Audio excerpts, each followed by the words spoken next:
Welcome to your next step up the self-publishing mountain. I'm Matilda Swift, author of quintessentially British cozy mysteries. And I'm Samantha Cummings, author of young adult books about magic, myths and monsters. I've written the books, Changed their covers, tweaked their blurbs, tried tools from a dozen ads courses. and I'm still not seeing success. Now, we're working together to plot and plan our way from barely making ends meet to pulling in a living wage. Join us on our journey where we'll be mastering the pen to snag that paycheck. Hello and welcome to Pen to Paycheck Authors Podcast. I'm Samantha Cummings, here with my co-host Matilda Swift, and we're here to write our way to financial success. We're two indie authors with over a dozen books between us and still a long way to go towards the quit the day job dream. If that sounds familiar, listen along for our Mastery Through Missteps journey. Each week we cover a topic to help along the way, and this week's topic is switching genres. Before that, what are your wins and whinges of the week? I have got so many wins this week. I'm going to start with a slight whinge, which didn't sound like a win. I got a massage earlier, but I only had time for half an hour massage, and I have not had a massage for a couple months. And for a solid half an hour, a woman just called my body terrible, and not in a personal way, not in a body issues way. In my back is terrible. It felt like wood. I'm right-handed on the right hand side of my body. It was completely unmalleable. It felt like I had petrified on that side of my body, and I could feel her hands just not penetrating anything, and she just kept saying terrible, terrible. So okay, thanks.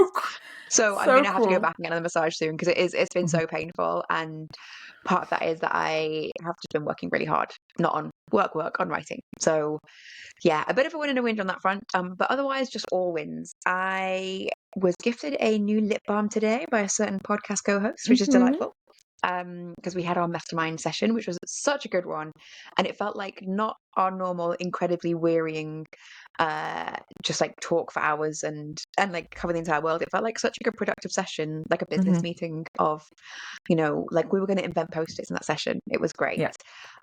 And also I forgot this as I was trying to think of my wins and whinges earlier. I was like, wait, did I? Yes, I did. I had a book launch this week. That's how long this week has been, that I launched a book in the middle of it and I forgot already. How is that this week? So yes. Yeah, that was this week. So a lot. I have done tons of things this week in a good way, and I've started an exciting new thing that I can't talk about till the end of this podcast, but I will reveal it then. And I also started my co-writing project and did some writing on that, and I sent that in. We've got our first meeting on that next week. So just tons of things, and it feels exciting and good, but also I am not as exhausted as I've recently been, which is another win. How about you? Yeah, I am also gonna say it's a win. I haven't been exhausted. I've had a very nice week where I've just been picking up a few last edits before I send my book to the editors. So I took my time. I took so many days off this week and just basically worked 2 days or 2 evenings going through some notes that I'd made and making sure that the file was up to date. And that felt really nice. But I know that I've got a lot of work coming, but I don't care. I'm just having the time of my life, gonna relax now. Mastermind was obviously a win because we did do a lot of talking and dissecting of ourselves as we always do. It's like open heart surgery every time, but it's always so helpful because you don't realize you need to have the conversations that you have until you have them. And I feel like that's what we do every time. We always end up talking about stuff that we didn't really plan for, but it's the right time every time. Another win is that I had a new business idea this week, and much like everything I do, launched straight into it, set up a website. 1,000%. Yeah, 1,000%. Set up a website, bought the domain. Well, I haven't set the website up yet, but bought the domain, and yeah, it's like a little side business hustle thing. My win, which we will discuss more later because it is writing related. It will, it'll come up at some point in the near future. My whinge is it's cold again. Hate the cold, and it's just brutal. I can't. I'm just like a delicate flower. I feel like a daffodil that's bloomed too early, and now I'm like, wrong time. It is still regularly below freezing in the north of England right now. It is too cold for mid-March. My other whinge, which has just happened, is that in my little intro, which Matilda writes, she hadn't switched our names around in it, and I paused more for comedic effect than anything else. I paused before I said our names because I could have said your name first and my name second. And I was So like, I didn't follow for a little bit, so I was making a weird face at you, which yeah, we so have just started. We've just started uploading videos to YouTube again. And then I realized halfway through, I was like, oh, that's going to be the beginning of a YouTube video, just me making a weird face at you. So I could see out the maybe corner of my eye, I could see you making a weird face, and I thought I'm just going fingers to keep over it. going. But yeah. So that's a whinge, but it's also a win because it's funny. And I obviously now being a complete professional podcaster, and I've just put me on live TV at this point. I mean, absolute pro. Yeah, I think I'm done with all my wins and whinges. I can't think of anything else. Fantastic. Okay, so this week we're talking about changing genres, but not because we're necessarily planning to do it. Why are we discussing this today? And we are discussing this because it's an important part of the process to understand genres. And most of the time, whenever you're thinking about genres, you've already written a book. I think that's like what most I would people. say that's Most actually people not true because that's not how you should do it. Yes, but I think for a lot of people who start writing more hobby based, like me, is that I just wrote what I wanted and didn't think about genres at all. I just thought I'm writing the book that I want to write. So maybe for a lot of people, you write something and then you don't really know how genres work or how you're going to fit into it. You just assume that you've written something that's perfectly acceptable. So by looking at genres in this way, as though we were switching them, it's giving us an opportunity to talk about like what you should do if you were going to start from scratch, and like what you also could do even if you've already written a book. I think that's a great way to explain it. Yeah. Yes. And I think it was useful actually today in our mastermind, we were talking quite a lot about genres because you've got a new book coming out and wanted to really make sure we could figure out what the comps were. And I think genre is interesting in that obviously we market certain genres, we know certain genres exist, but they do not always exist on Amazon. So for example, I write in cozy mysteries, but the subgenres of cozy are craft, culinary, and pet, which does not take into account the fact that at least half the genre is taken up by paranormal and historical. At least half. And so absolute nonsense that those are the genres. If you write paranormal cozies, they just go under cozies. There's no genre for it.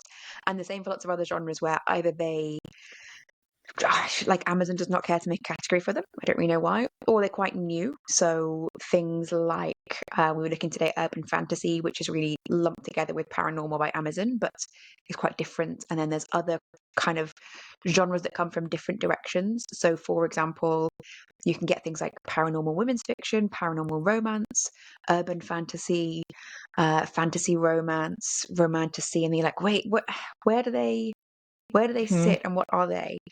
And the reason why you want to be really clear on what genre you've written is that not necessarily because you have to put the right label on it, it's irrelevant if Amazon doesn't have the right categories, it's because you have to know who am I targeting, what are my readers expecting. So if you're looking at a category that comes from the direction of romance, like it came out of romance, even if the exact concept of it is exactly the same as one that came out of, for example, fantasy, the romance has to be prevalent. The romance has to be front and center and the fantasy secondary. Whereas if you're writing a genre that came out, expanded out of fantasy, the fantasy elements are going to be primary. There has to be a big goal, and the romance is a side plot. And you have to know how to pitch those two to the right readers. You have to know then who your comps are. The covers will look different. The beats will look different. The tropes will look different.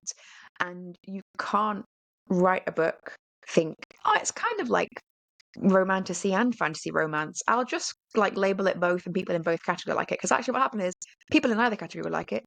And you'll get no readers, you'll get no reviews. The algorithm won't find the right comps. The book will tank.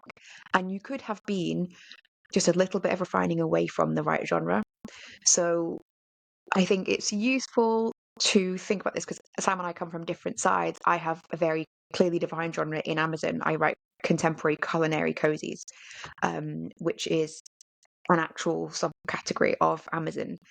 And Sam writes in a genre which is like quite an active moving genre and is quite easily polluted, and especially because you're writing in YA, which is just like Oh, almost like a nonsense categorization right now, like calling it young yeah. adult when it's for adults. It can be incredibly graphic in a way that I would not recommend to teenagers necessarily. And it's fine, if they pick it up and find it themselves, that's one thing. But like as an adult, I wouldn't feel comfortable recommending it to them. Mm-hmm. So it's just like, what is that category? And then there's middle grade feels like totally, it's not one step down, it's for kids. Yeah. And then new adult feels like that's what young adult should be categorized as. So it's like lots of categories are Yeah. shifting, are meaningless based on the actual label. You have to know them inside and out. Yes. Yeah. You do. And I think that's something that I've always really struggled with, which is why I was kind of happy to talk about this today. Because for me, I've found it so hard, like putting myself into a particular genre. And even now with my series about to complete, I still don't think I've got the genre right. And I'm Mm, still every day thinking, oh, like maybe I should be saying it's urban fantasy, even though I don't think it is. But what do people I don't know what people mm, expect urban fantasy to be like these days. And I haven't kept my finger on the pulse. I used to read urban fantasy a lot when I was younger, but I stopped reading it. But have I accidentally written something that is classed as urban fantasy? So I just find it so hard to narrow mm. down my own. And I think the tricky thing is writers read in so many different genres. If Mm, you step away from reading urban fantasy, for example, for a few years, and you think, oh, I pick up an occasional one that's maybe from a few years ago, and I pick up a few things that are similar, but not exactly in that genre, you maybe don't notice that the genre has shifted an enormous amount. And like yes. that can happen in certain genres, um, and can make it really tricky for you to make sure you're writing to a genre. Hmm. Um, I think another kind of key thing to think about is why we want to make sure we're writing to a genre. Um, and that I think is like you don't have to. You absolutely don't have to write to a specific genre. Yeah. You don't have to write to the middle of a genre. You don't have to write to market. Those things are not obligatory. But if you want to make it easier on yourself to market a book and to make an income from your books, writing to market, by which we mean like writing recognizable features that belong in a specific genre, you can say, look at this is this genre, you will love it because XYZ. You need to be doing that. You need to be picking a genre and really sticking to it and understanding it inside and out, Hmm. which as a writer who reads really widely is often really hard to do because you think, actually, I Yeah. don't want to read 10 of the same book. That to me feels really boring. Hmm. But to a reader in your genre feels like that's exactly what they want. Yes. So it's hard to gauge what the genre expectations are. Yeah, so that's one of the first things I thought about if I was switching genres today and say I was going to write science fiction. I love science fiction. I Hmm. wouldn't, at this stage of my life, wouldn't write it. Maybe in the future. I love it that much. But if I was going to switch to science fiction, I would instantly go and buy like the main books that are always in the top of the charts. I Hmm. would buy the popular books that have been popular for the last like couple of months, and I would make sure I knew what books were coming out in the future as well, and I'd really try and get myself into that world before I even started writing a book. Mm, yeah. And that's Would you definitely what I focus haven't done. on just indies, or would you focus on indies and trad? My heart says that I would want to do trad, but I know that it doesn't work the same. The genres, obviously, like we all get lumped into the same, but you're not treated the same in Amazon, I Hmm. don't think. And also, like, readers don't expect the same stuff. They don't expect the same covers. Um, I think that people expect more from indie books because they're Hmm. so eager to point out anything that's wrong.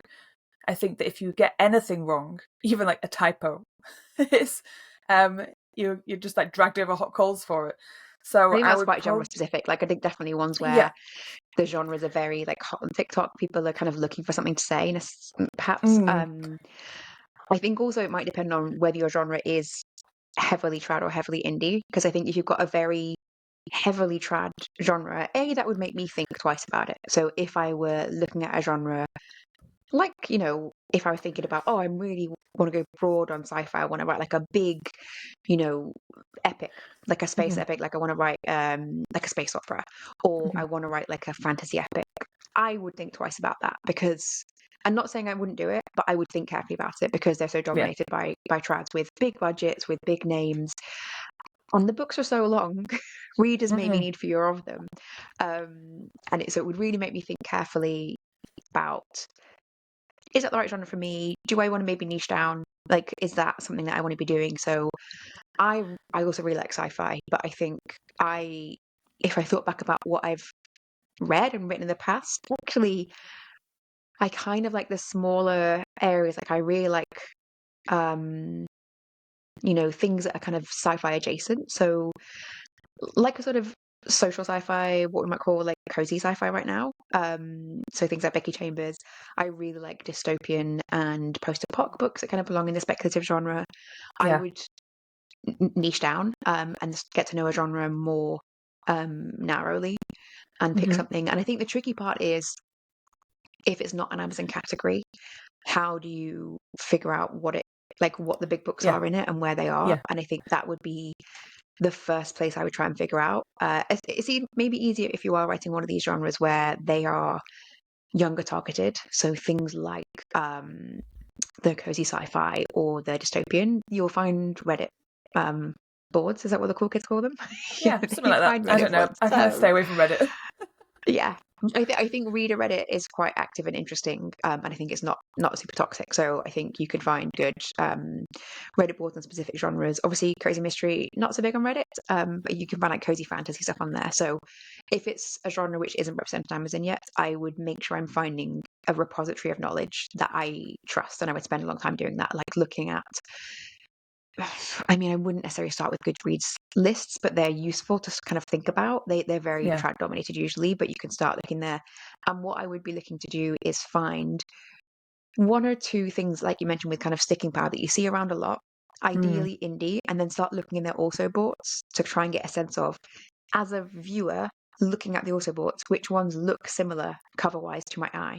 So Yeah. if I'm looking, for example, I think, I think I want to write cozy fantasy, but I can't quite find how the genre category is listed. I don't know if it's listed on Amazon. I would guess not. Um, I want to find books like that. I would pick a couple that I know like very well, look at them, look at their also boughts, and find the ones with similar covers that are clearly trying to code and say this is the same sort of book. And just start looking in them and use something like Publisher Rocket to see what actual categories they're under and see, okay, this is a category that's formed kind of from a Venn diagram of three different categories, but the covers have to look like this, the titles sound like this, even the author pen names sound like Mm. this. So my name is a pen name, and it's a pen name that I chose because it sounds cozy. My real name actually also weirdly sounds cozy, but it's a little bit too unique. But I wanted to find a pen name that was also cozy. You find some people who have really, really clearly fake pen names that sound Yeah. like, I made it from an amalgamation of, um, you know, very twee sounding words, which is fine, right? That also codes yourself to a certain genre in cozy mystery. Um, but yeah, I would start looking at all those things before I started writing, ideally. Oh yeah. Oh yeah. If I was completely started from scratch, I wouldn't even think of. I would try to hold back on an idea for a story until I'd done Mhm. this research, until I'd looked at comps and seen what's popular. Even like looking at the length of books, like the expectation of the length Yeah. of books before I'd started writing, that I'd definitely do that. Which can really Um, differ between trad and indie, so definitely worth yes. narrowing down there. Yeah. And I think I'm that a looking lot at of, KU versus wide. If I was yes. looking at a genre and they were all wide, I would think, actually, right now in my life, I don't have time to go wide. Can I find a slightly different genre that is KU dominant? Because that's where I want to be. That's where I'm more comfortable. Hmm. A while ago, when we were kind of doing this for ourselves, when we were looking at butter and tropes, when we were Hmm. kind of going through all of that stuff for our own books and trying to come up with like just stuff for ourselves. I would do that right at the start again. Hmm. Before I even picked up a pen, I'd look at tropes, Yeah. um, character arcs that would be expected, even looking at reviews from those other books to see if I Hmm. could pinpoint particular things that people loved, things that people hated. I have got a spreadsheet of that for young adult books in some of my comps of things that people liked in the books and things that people Mm. weren't so interested in. And that sounds really harsh because it seems like you're saying that rather than being a creative soul, you're going to be a machine and you're Mm. going to take the information and come up with something. But I think that once you understand, once you're in it and you've got all this information, your creativity is actually then able to flow better because you're giving it a proper direction. It's like the difference between And pantsers you're and not worrying. planners. You're not Yeah. thinking, am I doing it correctly? Am I Yeah. have to delete this whole chapter later? You're able to unleash your creativity more. Yeah. And I've, since starting planning all of my books after pantsing for years and years, I really love the structure of that because I really like to stick to a plan and know that I have put like my acts into place and tracked my character progression like in a way that just makes it feel like I am putting my best foot forward with my writing because I'm not just filling pages with nonsense just to get words written. It's all very pinpointed and very on purpose, and that is I would love like that. I would love to do that more. I find that right now I don't feel like I have the time to put that much effort into books because I'm already floundering in this genre that I'm in. And I feel like, once you're in it, it's like, well, I'll just do this little bit over here, but like it's still all going on over here. I don't know. I know think I it's need just to like take time the and time. experience of like having to master X, Y, and Z before you go on to the rest of like the high level things. And those things, like we said, like you don't have to be writing to market. A lot of writing is kind of like figuring out just the writing and releasing and publishing schedules before you're getting really, really niche. Yeah. One thing I just want to go back to is you mentioned looking at reviews. I think I would say, people write things in reviews that aren't true, right? So you hear all the time, romance readers write all the time they hate cliffhangers, and that's absolutely not true. That they will buy a book, they'll buy book 2 more if it's a cliffhanger book 1. Also, people in cozy mysteries complain a lot about things that are done regularly. Like, for example, the police officer is the sleuth's ex-boyfriend or boyfriend. There's too much focus on describing cakes and having recipes in. It's like people buy those. So you might think you're sick of it, but you would dislike more something that is further away from that. When I've done it in the past for my own comps, I was picking more things out that is more like the butter. Like the very specific things that people said that they liked about characters, rather than like the nitty gritty. Like I kind of ignored anything that was about the style of something, because people's writing style is like you can't critique. I would never take what somebody said about someone's writing style as anything other than pointless. But definitely, we did this earlier in the last year, in fact, in a podcast. I'm just looking at episode 47. You can get Notebook LM to write kind of summaries of the reviews. I think looking at individual reviews can be quite misleading, but getting it to say, can you compare my reviews to someone else's reviews and find out what I'm missing? That was really helpful. Yeah, I think that's it. I think it's being able to spot the trend through reviews rather than taking the actual specifics. It's more like, what is the trend? And that obviously takes a lot of time because you have to read through a lot of stuff. You can use Notebook LM, and obviously me, newly converted, will be doing that in the future because I love it. It's so helpful. Because you need to be able to look at it as data and understand how to read data, which takes time. It's so difficult thinking about how much goes into planning a book because so many people I think a lot of people land, maybe they don't, maybe I'm just being very generous. I feel like a lot of people land in their genre without doing this.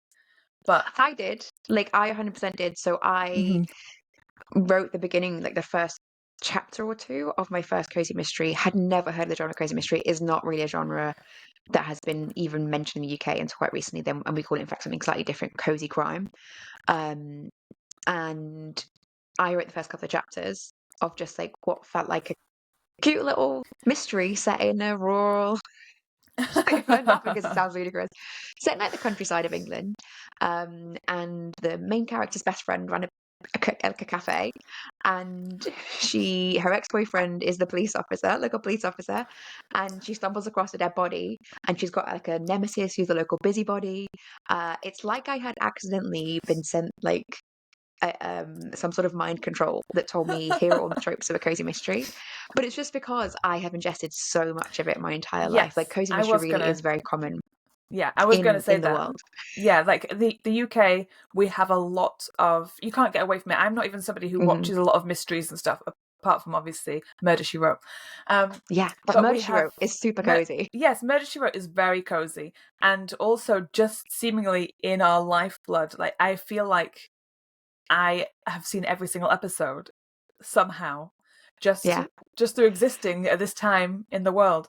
Um, so I think maybe that's something that we should consider, is that Hmm. sometimes you just know a genre, but you don't know the specifics of Amazon's genres.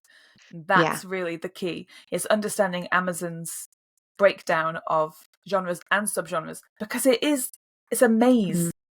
Not Hmm. amazing. It's just a maze of chaotic information. You can look, there's like, you'll go into fantasy and then it's like fantasy adventure, but you could then go into adventure So and it's what is adventure that? fantasy. You know, like, Yeah.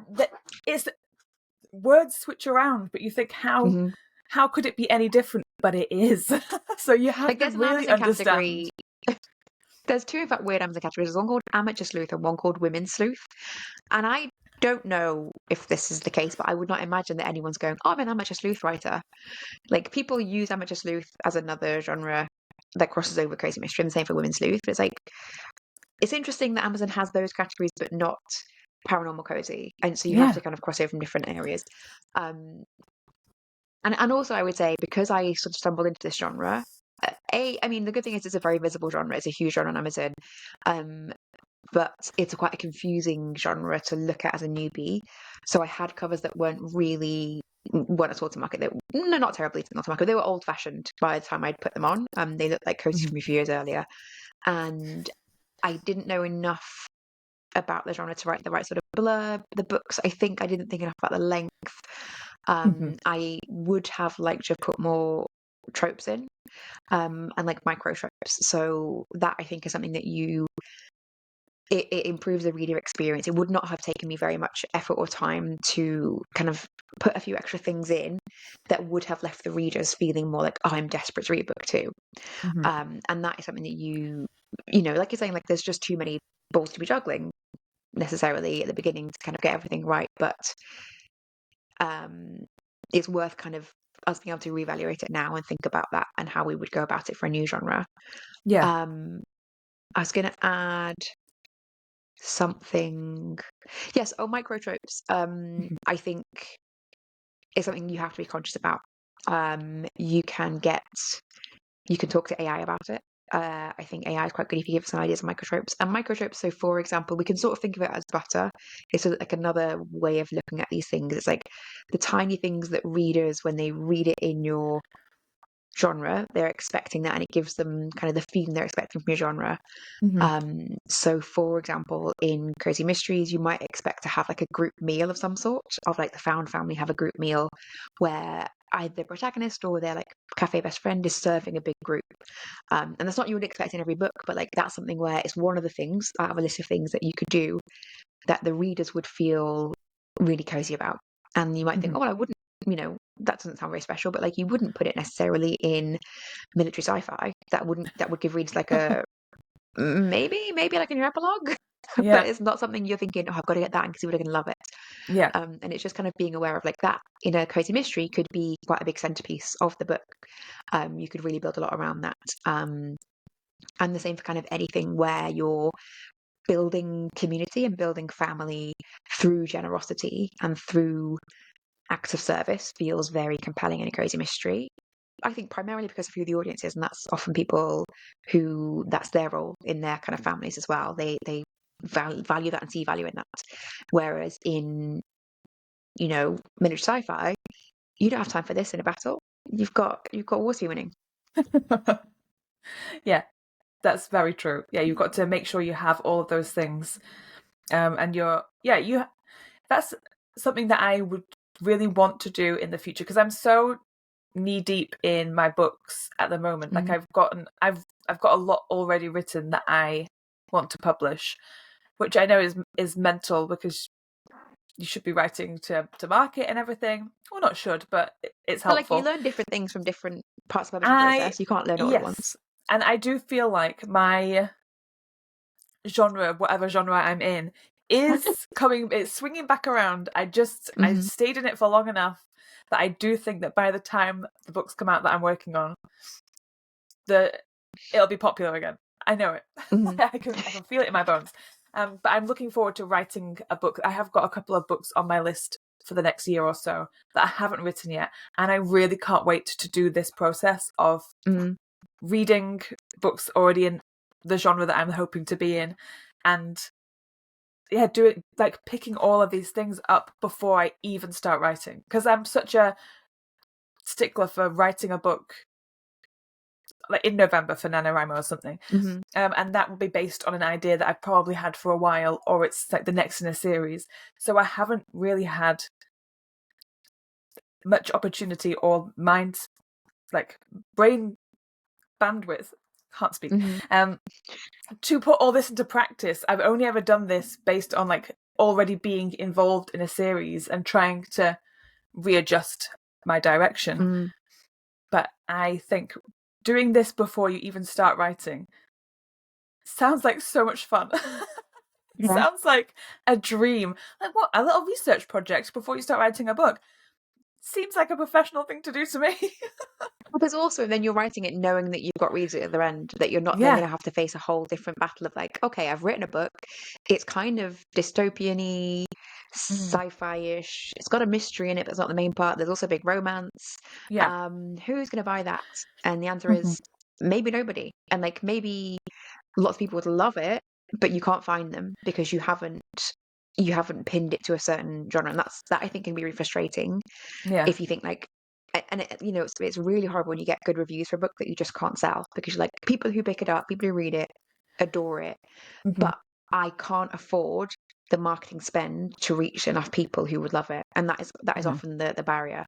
And maybe what you would need to in that case is figure out like, okay, can I just go back and edit it and make sure that I'm saying my primary genre is the sci-fi, and like the other parts are secondary. Like, they're all going to be in all stories, right? Like you have mystery and everything, you have romance and everything, but like I want to make sure I'm going to market this as sci-fi, and I'm going to make sure I hit everything that sci-fi readers are expecting.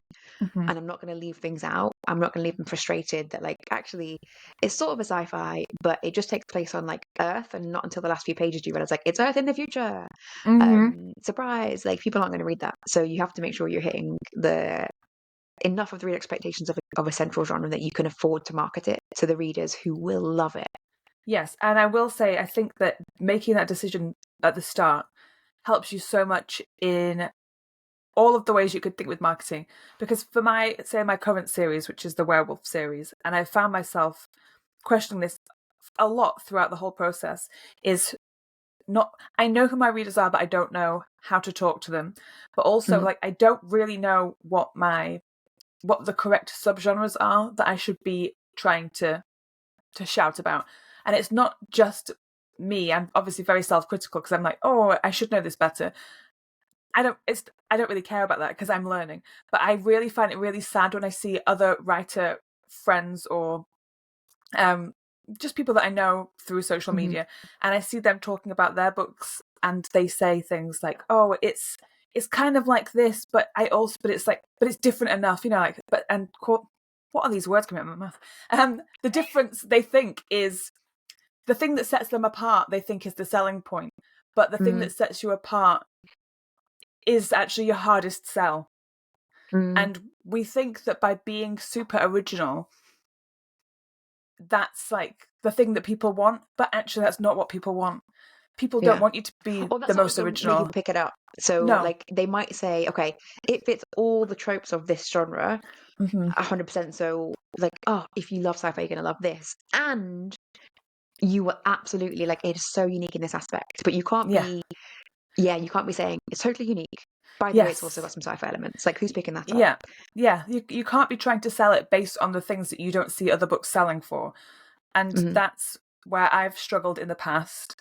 And I see other people struggling with that as well. And I think if you decide on your main genre and your main tropes before you start, you'll feel so much more confident talking about those and slipping in the other stuff instead of just focusing on what you think you've done differently. It's probably obviously a mindset thing as well, because you're trying to big yourself up by saying that you're different. But if you Mm, do all the research beforehand, you will see that nobody does that. I don't think anybody yeah. tries to sell it on their unique point of view. I think Mm. everyone tries to sell based on what other people have already done. You see it on And trad what readers are books. looking for. Yeah, Yeah. you see that the trad books on Amazon do it all the time. For fans of these other books that have Mm, come out under the same publisher, usually, because that's a nice bit of cross selling for them. Um, hmm. and loads of people do that now. And I've even put it in my own blurbs Yeah, for me too. some of my newer books. Yeah, like Hmm. we're all cross selling as hard as we possibly can. We pick X meets Y for a purpose, so Hmm. you need to be so true to those in order to pique people's interest, that trying to sell based on your uniqueness Mm. is not helpful. I'm just having this I think epiphany you're, myself as well. yeah, epiphany. I think your werewolf books are such a good example because we were looking at them today and we were trying to figure out, like, because there are so many very similar categories on Amazon, Mm, what would be the correct keywords for these books and what would be the correct categories of these books. Um, and looking at what should objectively be the correct category for those, and also another book you've got coming up this year, it's it's YA category, and it's very clearly YA, and it's about a specific sort of magic. It's mm-hmm. just full of like shifter romance, and that Yeah, doesn't belong in that category at all. So then it's like saying, the question is it just category pollution? And if you go beyond the top 100, which we can't see, is the rest of the category actually fine? And it's just that like shifter romance is so highly ranked, it pollutes the category visibly. yeah. Or is it that that category doesn't really exist anymore I think that's and probably it. it moves somewhere else?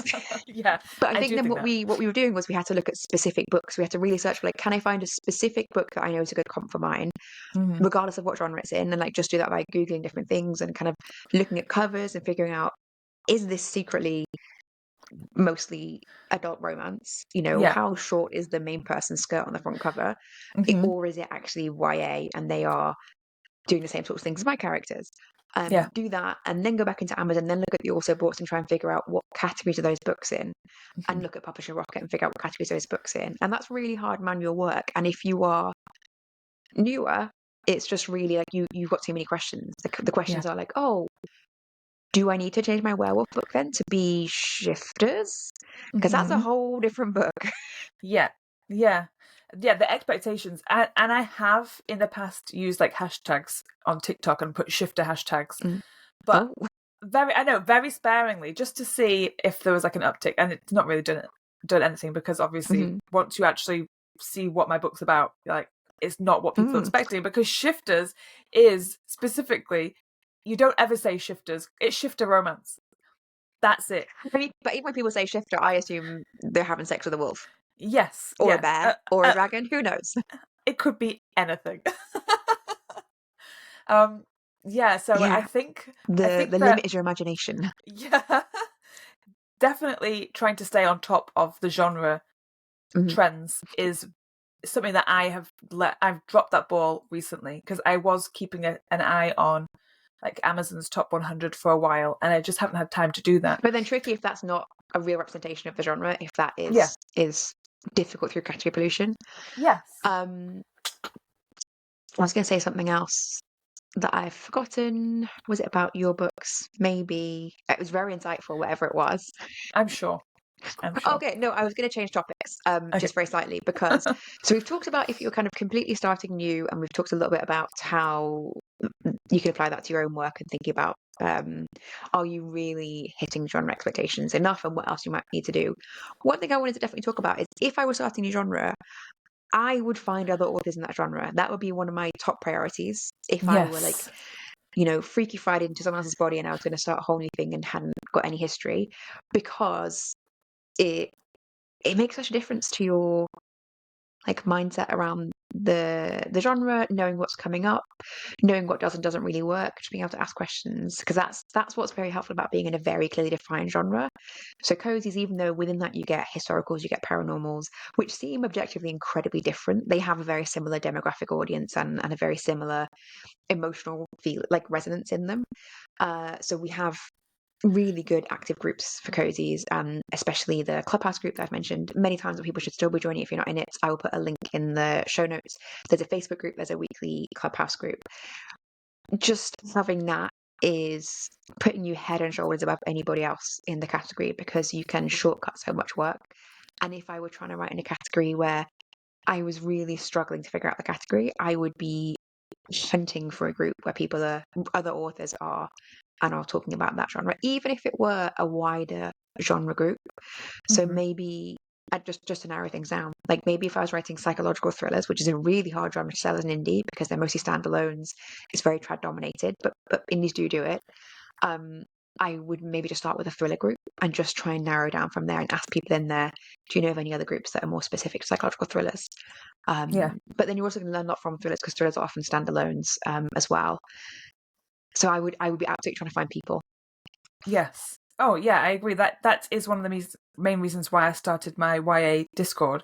Is because I just Mm, didn't know where anybody was.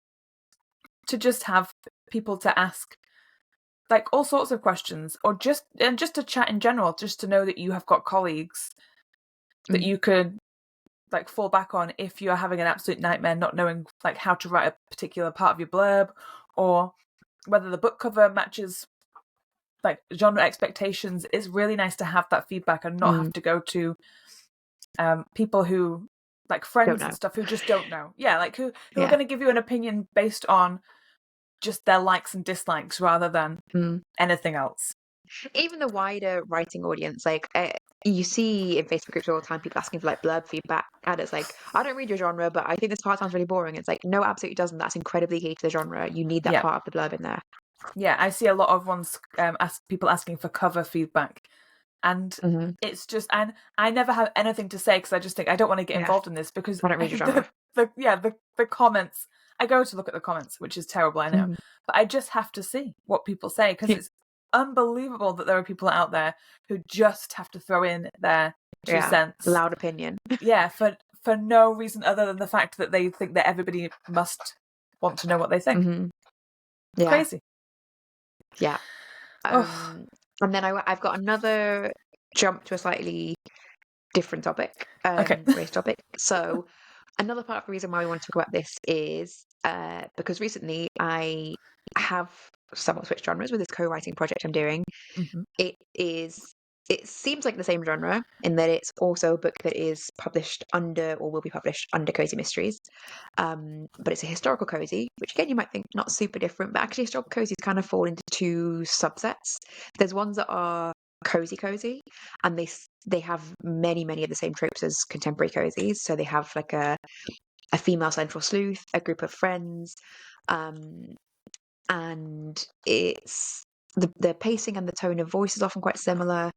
And then you have books that are actually technically much more like historical, as in like books actually written in the 1920s or more like traditional mysteries, I call them, maybe like Agatha Christie type mysteries, Hmm. which have a much more detached tone and very um, kind of dialogue and investigation based rather than being personal. And this is what the book that I'm co-writing is like. And for me, I sort of even didn't particularly think about that aspect of it when I agreed to take on the project because I was like, oh, it's a cozy. Yeah, and I write in cozies and historical. I've read loads of historical.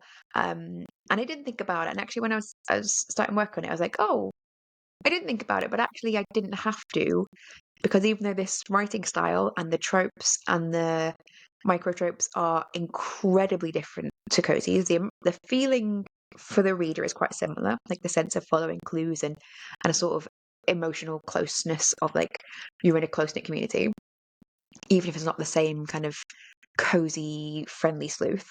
They're very familiar, and also I have read and watched so much 1920s like traditional mystery fiction and TV shows that I didn't have a big hurdle to overcome. However, I did have a hurdle to overcome, right? There was like the sense of it's got a different set of expectations from the reader that I want to make sure I'm hitting as much as possible. And and sometimes that's just on the level of micro tropes. So there's not going to be scenes where, the sleuth and their best friend are laughing and joking together while they bake cakes. That's never going to happen. But but in exchange, there should be scenes where the sleuth is at a very formal dinner party, or they should be at a maybe not a ball, but maybe some sort of like a hunting event or something. They should be at a specific type of event. There should be a very particular set of characters there. You definitely need to include things like the servants in the house, and they have to have what we would consider to be not a very realistic attitude. Like if we were going to be a servant, I'd have a bad attitude if I were a servant. My grandma worked in service, and the family rumor that I'm not sure it's true is that she got fired probably for trying on the lady of the house's clothes. So she left school at 14 to be in service, and I think I would also get fired for that. But if you're writing a 1920s mystery, you could have that as like a funny aside, but the main servants should be servants who love serving, very Yes. Beauty and the Beast style. So you need to know these microtropes and keep them top of mind and make sure you're including them. If you had written a whole book where you hadn't included the servants because you might think, well, it's about the family at the house and it's about the guests for the party, you would be missing something quite significant. Yeah. So what I did just to make sure that I was very on target, I had the assumption that I'd be fine because I've read and experienced so much of these. I've been in one Agatha Christie play and seen another one recently and seen like every Poirot and probably Marple and listened to them all on the radio and read them all and lots of other kind of golden age mysteries. So I was familiar, but I wanted them top of mind. So things that I did just to bring in a little bit extra awareness as well, because I wanted to have a little bit more modern interpretation, just to kind of bring in the sense of like what modern readers might be expecting. I watched Downton Abbey, which I had never watched before, and I loved it. I might do a rewatch straight away because it's got all those things in that you love, right? Or that I love, like people who are sort of immune from consequence because of their wealth, which, is everyone's dream. Yeah. And can just say and do whatever they want because they are old and rich. So great. And, I was like, oh, I really want some Maggie Smith characters in these books. It is my absolute favourite. I also recently read some Nancy Mitford's and really paid attention to the parts that gave me like a real thrill of delight. And it was often when she used phrases that were showing such a different sense of the world. So in the first couple of pages, there were just words that were unrecognizable in their usage at the time in a way that made me really interested. And one was some character, I can't remember the exact phrase they said, but they were talking about, oh, I've invited him for a Friday to Sunday or a Friday to Monday. And I was like, wait, does she mean a weekend? And like aristocratic people didn't use the word weekend because they didn't have weekends because they didn't work. And then I had also around that time came across must have been the same like Downton Abbey episode where Maggie Smith said, what is a weekend? That's my amazing Maggie Smith impression. And I was like, I absolutely delight in those things. So it's being really aware of like what the butter is in those genres. Like it wouldn't be funny to joke about weekends in a contemporary culinary mystery, but it's absolutely lovely to focus on the language that we as contemporary audiences find like a real treat of almost like a pass the foreign country. Yeah. And so I did those, kind of making sure I was be able to pay attention to what was buttery to me. And I also, because I'm a big reader with no friends, to quote Fleabag season 2, that's my niche priest reference. I picked up a couple of incredibly dense historical books about the Of period because course. I love book learning. One of which I absolutely recommend, Andrew Marr's Making of Modern Britain. And I am not a big fan of Andrew Marr in person, like on screen. I find him a little bit, smug. But in writing, absolutely delightful. I would read anything he's written, so we love that. Another one was really interesting called Consolation of Genius that was specifically about 1922 and kind of the beginning of the modern era. And again, everything in there was like lots of small little references that you can slip in that make a reader feel really a sense of like they're learning, but without doing any, without the effort of learning, and like a real sort of sense of delight. And those things obviously are not going to transfer to other genres. That's not the right sort of research for other genres. But that was to me the ways in which I wanted to use my experience of writing culinary cozies, I've been focusing on butter and setting and being able to get the right sorts of characters in and transfer that across to these 1920s more traditional style mysteries. Yeah. Yeah, I think that's a great example of somebody who already is in a main genre but has to readjust for Mhm. subgenres. Yeah, well done for all your book learning. I feel like I have lost time, and I've just not stopped reading, but I've just not been reading in my genre recently. I've just been all over the Mhm. place. So next 2 weeks I have got just to chill out and mentally prepare for editing my next book. I'm going to be genre reading and Mm. doing all of this for an editing stage rather than a writing stage, because I feel like that's still a Mm. valiant effort for me. Yeah, I I think can it do can it. feel really difficult to read in your genre at volume because it's not naturally Mm, how people who writers tend to read. You might read like one book from this genre, one book from this genre. yeah. And also, if you've just spent 3 months writing a book in a certain genre, the last thing you want to do is read 10 more books in that genre. You think, oh, I need a real Yes. break right now. Yeah, true. Um, but last year for my newsletter, I started the process of I went to a weekly newsletter and I started recommending books in there. And that was a real good thing to kind of keep me on the straight and narrow with Yeah. cozy reading. Yeah. Uh, and it was really useful. I think just being able to see what I liked and didn't like, and also just sort of view it as part of my job. Hmm. In Nicholas Eric's gigantic, the world's biggest book, The Ultimate Guide to Book Marketing, he's got a really good section in there. I mean, basically the whole book is built around like these are the core things that you need to be doing, and it will take you a number of years to build up all these things, but you have to be doing these things. And I can't remember the exact number, but I think he suggests reading a genre-based book every 2 weeks maximum. But he was like, you should be reading 25 books a year minimum in your Hmm. genre to just to kind of have enough knowledge. He might even recommend a book a week. Um, I'm sure he does. I'm sure yeah, that he has all the time in the world to do that. I'm glad. I'm he's happy such a for busy person. happy for I'm doing him. a course with him next week. There's like an hour a day of just this one course that I'm doing. Um, but I think it definitely helps. Like I write in a genre where books are really short. I don't know how you Yeah. could possibly read a fancy book a week, but you I might not even used have to to. finish them, right? I used to. I just not whilst I'm also running a business. Yeah, or several businesses. Yeah, with a full-time job. Yeah. Hmm. One day. Um, I also One think day it'll work out. it's worth picking books that are not good and just seeing Mhm. what makes you DNF a book. And then Yeah. could say like, oh, that's the book for this week. Is the book that I didn't get past page 5 because I absolutely found it incredibly boring and get into it. Yeah. That is also valuable. Yeah, that's true. I have never have I never DNF'd a book? Well, I know I'm once I'm in a book, I'm just so easily swept away. Yeah, I'm I so would say easy one to thing that just I that I really do as part of my staying on top of my genre is I very regularly look at top 100, which again is easy because my categories are is much bigger and easier to look at Amazon. But Mhm. I also look at the free lists. So authors that I will kind of keep top of mind that I see around a lot. If they have any books come up in the free list, I will grab that and then have it on my list to read later. And often the books in the free list are short and they might be the first in series. They're quite easy to get into, and I don't necessarily have to read it then. But I'm often just adding those to my Kindle to read at some point, Yeah, and that's just make actually sure I've got constant supply. I'm gonna be very honest here because why not? I have never looked at the free books section on Amazon. It's like it's the next tab along from the 100 I, paid. It's 100 I free. I That never is look. important to look up for your genre. Okay, I'm It's not. This is not yes. judging. Yeah, No, I this is I'm listening, not happy to judging. be. Yeah, I'm happy to be judged.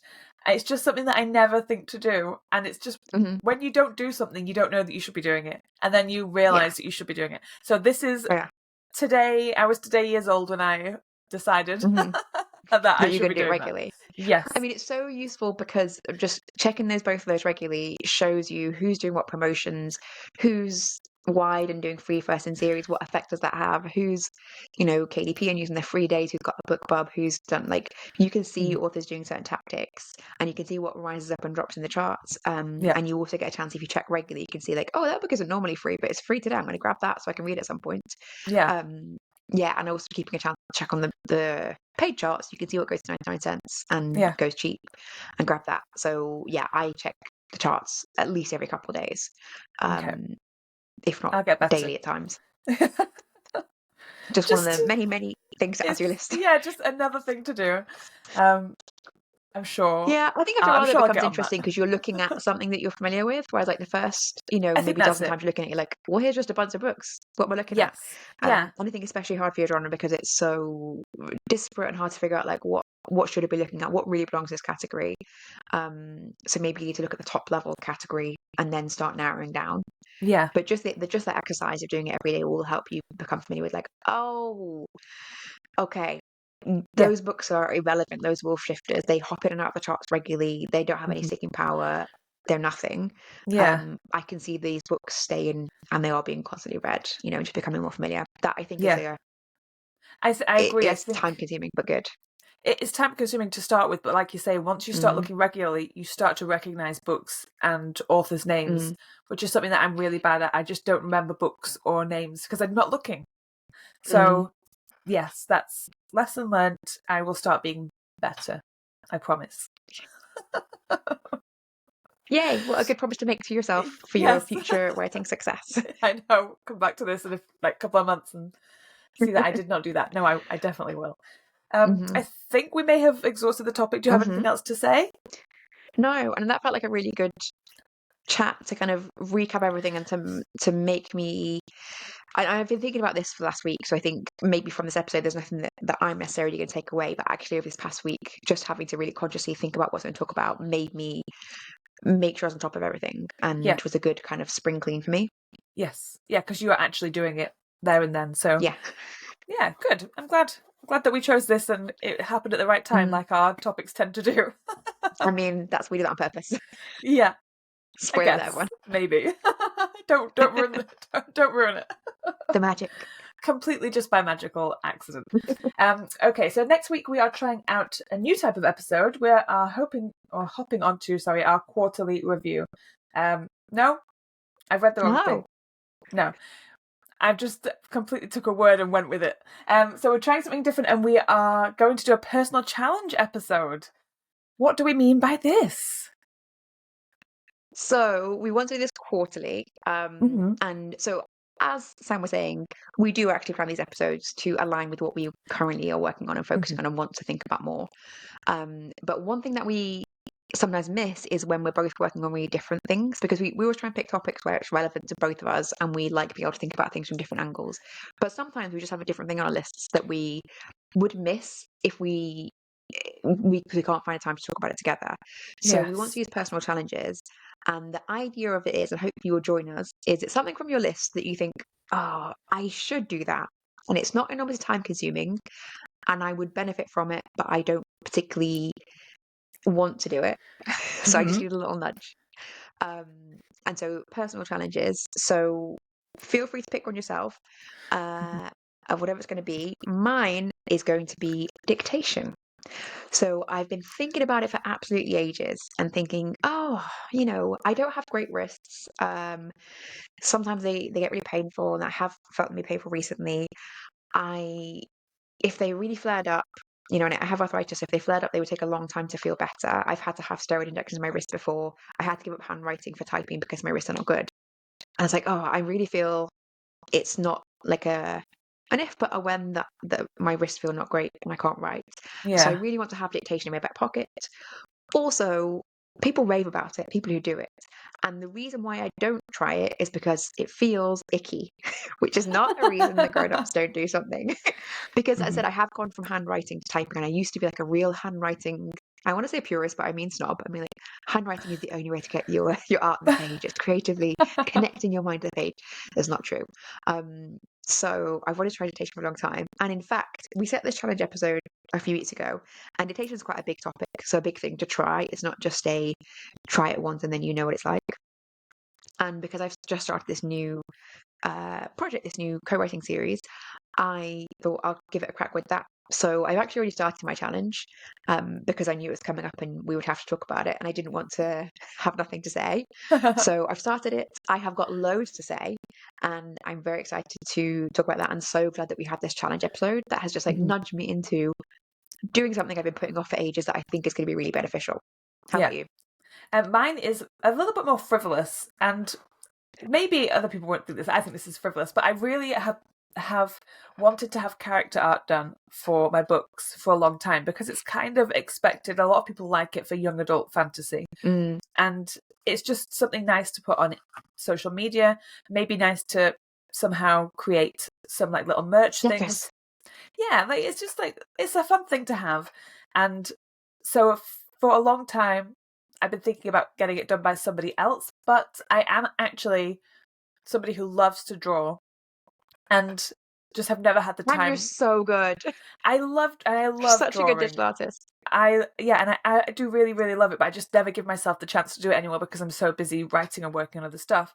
But obviously, because it's been planned very well, because we're so good, I now Hmm. have a couple of weeks where I'm just going to be doing some behind the scenes work rather than actually like crying over a laptop. So Now you can cry over your Wacom I'm mouse. gonna cry over my Wacom tablet instead and try and just spend some time doing digital art and see what happens. See if I like it. Hmm. See if I think that anything can come of it. It might just be a fun exercise for me, but it might be that it spurs me on to do something else. So that's what my challenge is. Yeah. Fingers And crossed I still hopefully, have the knack. yeah, hopefully everyone else will have some personal challenges. Mm. Just like I think I do want to do it every quarter because I think there are so many things on my to-do list that they're not time consuming, particularly like learning dictation. It will take me a few days to learn if I like it enough to persist, and maybe a couple of weeks to like it enough to kind of make it work well. But if I didn't have to, I would never do it. Which is like a lot of things I think that it's like Yeah. I should do it, but if I didn't have to, I would never.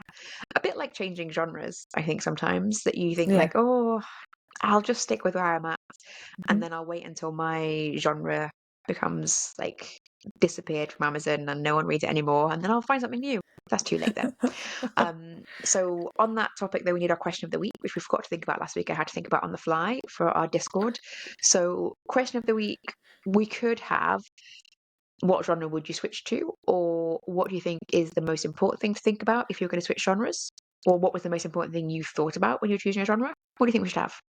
I think what the most important thing that people thought about when they were choosing their genre, like Okay. it's what was the personal thing that made you want to do that? Because that's for me fun Mhm. to think of. Like, why did your heart tell you to go that way? Okay. Okay. Yes, I that is interesting because I think having fallen into it so sort of accidentally, it felt like it's interesting to hear from people who chose things more deliberately. Mm. So I've definitely have to hear from people about how they chose their genre, what they felt was most important, Hmm. and I would expect really interesting answers. So I'm glad that I chose a genre that's so KU focused. I would Hmm. be really annoyed if I chose a genre and it turned out you had to work really hard to go wide straight away because that's a big hurdle to overcome, and I wouldn't have wanted to be obliged to do it. So yes, I would love to hear from people. So what's the most important thing you thought about when choosing your genre? And we look forward to everyone in Discord answering that. We've had some good chats and celebrations of wins in the Discord recently. Sam, you should share your epiphany about your genre in there. We've got a whole epiphanies channel in there, so we will look forward to seeing that. And I will go after this straight away and share the hilarious writing meme of the day, which I haven't done yet. And I just have Yes. so many memes on my phone that I'm sharing one day to try and get them out into the world. Yeah. Fabulous. Okay, well, thank you very much, everybody, for tuning in. Don't forget to subscribe, follow us Hmm. on Instagram. We'll be posting on TikTok at some point soon, but Hmm. jump into the Discord and chat with everybody in there because it's a great place to be. And we will see you / talk to you next week. Goodbye. Bye. You've been listening to Pen to Paycheck Authors. Stay tuned for our next episode, and don't forget to subscribe to learn how to write your way to financial success.